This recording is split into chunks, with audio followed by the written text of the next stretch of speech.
Hi, guys. I want to welcome you to Season 1, Episode 1 of Cracking the Code of Nutrition. My name is Belldon Colme, author of No One Ever Got Fat from Calories and founder of Nutri90 Programs.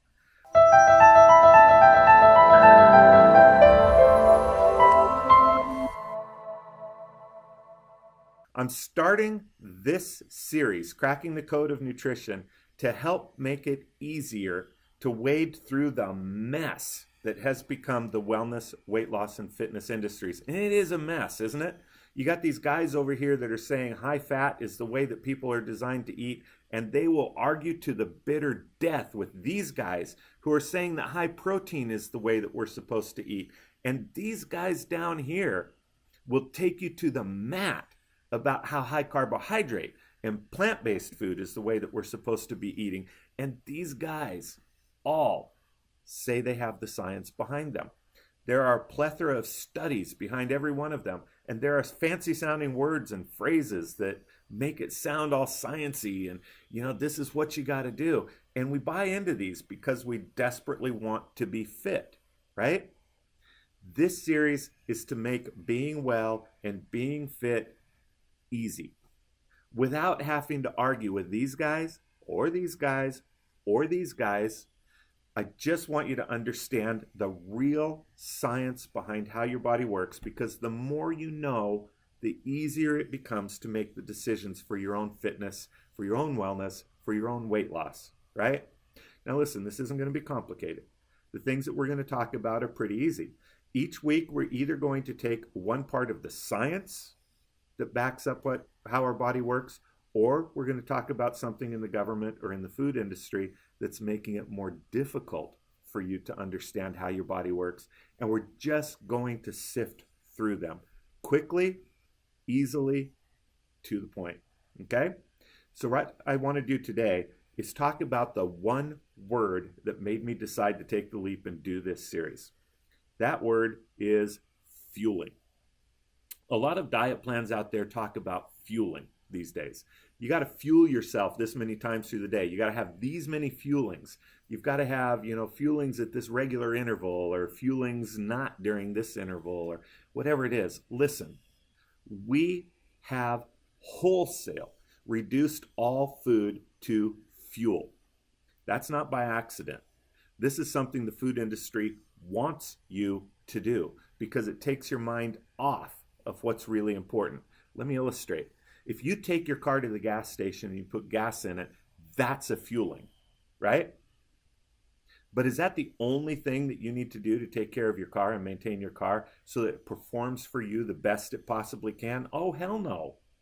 You've got to do oil changes. You've got to check tire pressure. You've got to do adjustments to the engine. Make sure that your spark plugs are still working right. When something goes wrong, you'll take it into the mechanic and you'll have them work it out and fix it. You've got to even put windshield washer fluid in there so you can see where you're going. You wash it, you clean it, you vacuum it. If you want your car to perform optimally for a long, long time, all of these things are what go into it. And yet here we have the most advanced machine that there is, and we just reduce everything to fuel. Are you serious?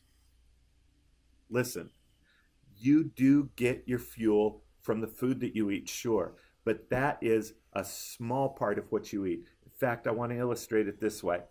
Today, we know of 93 essential building blocks that go into making you perform optimally. 93. Your fuel is one of those. We're reducing all of our nutrition thought process to one thing: fuel. Now somebody's going to say, well, I count my macros and I balance my macros. Yeah, but when you're balancing your macros, what are you thinking? You're thinking protein provides 4 calories of fuel.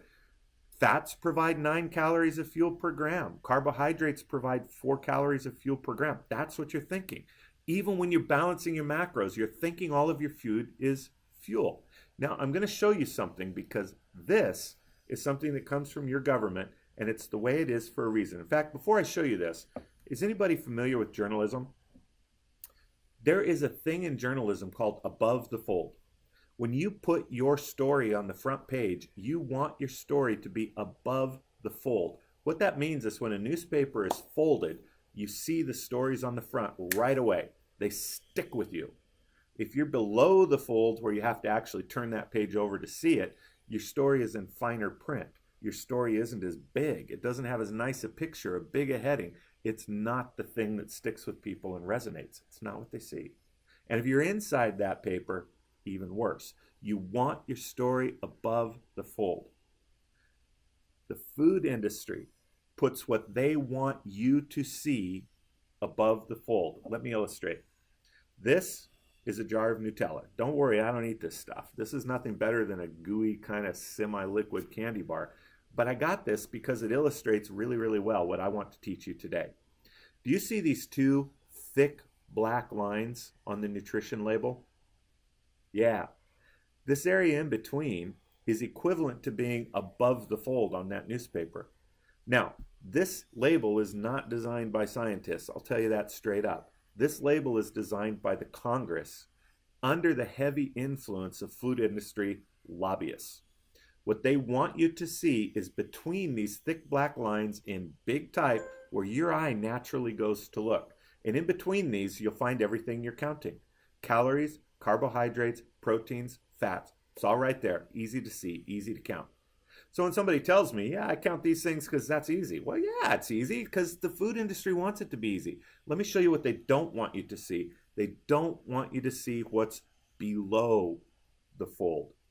Down here below this thick black line is fine print. It's about a third the size, the font size of the print between the black lines. And down here it says vitamin A, vitamin C, calcium, and iron. These are the only 4 real nutrient building blocks that are required to be on this label. And because of that, it's the only 4 that most products show. And this one says vitamin A, 0%. Vitamin C, 0%. Calcium, 4%. Iron, 6%. So, what I mean to say is of the 93 building blocks that are necessary to your body, 4 of them are shown, and every one of them has statistically nothing to benefit your body. Nothing. Now, if you're on a high-fat diet, this stuff is good for you. This stuff is pure, can I say that word? This stuff is just crap. But this fits into your high-fat diet because this is a high-fat product. I know people on the keto plan who love this stuff because it fits into their diet. If you're counting carbohydrates, you can tell exactly how much of this you can have on your carbohydrate, carefully counted carbohydrate plan. You can tell because that information is here. But listen, every ounce of this that you put into your body is giving you nothing, zero, nothing of the 93 building blocks that your body needs to be optimally healthy. This is the air pressure. This is the windshield washing fluid. This is the clean car. This is the spark plugs. This is the oil changes. This is the air filters. Nothing. Okay? And that is true of almost every food that comes out of a factory. They have that information for all of you that are arguing about your diet plans. But if you look below the fold, they have nothing that your body needs. Now, I'm going to tell you a secret. This is an absolute scientific truth. Google it. Look it up. Don't take my word for it. I don't care. This is the truth. A healthy body gives you optimal wellness, sheds weight, makes you live longer, makes you live better, helps you avoid chronic illness. Now that's a no-brainer, right? A healthy body loses weight. A healthy body becomes more fit. That's a no-brainer. You know that's true. A sick body gains weight. A sick body gains disease. Now, it's no accident that the highest levels of heart disease, diabetes, kidney failure, and a whole host of cancers are present in the obese community. Higher levels than any other group of people. It's no accident. The two go hand in hand. A sick body gains weight. A healthy body sheds weight. Calories do not make a body healthy. They don't. Calories do not make a body sick. What makes a body healthy and what makes a body sick? All of that stuff that the food industry is shoving under the fold, hoping you never look at it. The 93 essential nutrients. Now, I want to wrap this up because I want to keep each one of these episodes under 12 minutes. So let me tell you this. You think counting calories and counting macros is easy. You only have 4 things to think about, and that's why you do it, right? People tell me that every day. But I'm going to make it to where you only have to count 4 things anyway. Dark leafy greens, your other vegetables, quality proteins, fruit or grain carbohydrates. 4 things. Dark leafy greens, if you eat 2 good servings of those a day, provide 85% of those 95 building blocks your body needs. 85% by eating one thing that when you're counting your macros and your calories, you're probably avoiding, right? But you count those 4 things and you get those in the right balance for your body, and you don't have to worry about 95 essential nutrients because those 4 things provide them all and all the energy you need. I'm Belldon Colme, author of No One Ever Got Fat from Calories, founder of Nutri90 Programs. I hope you join us next week for Season 1, Episode 2 of Cracking the Code of Nutrition.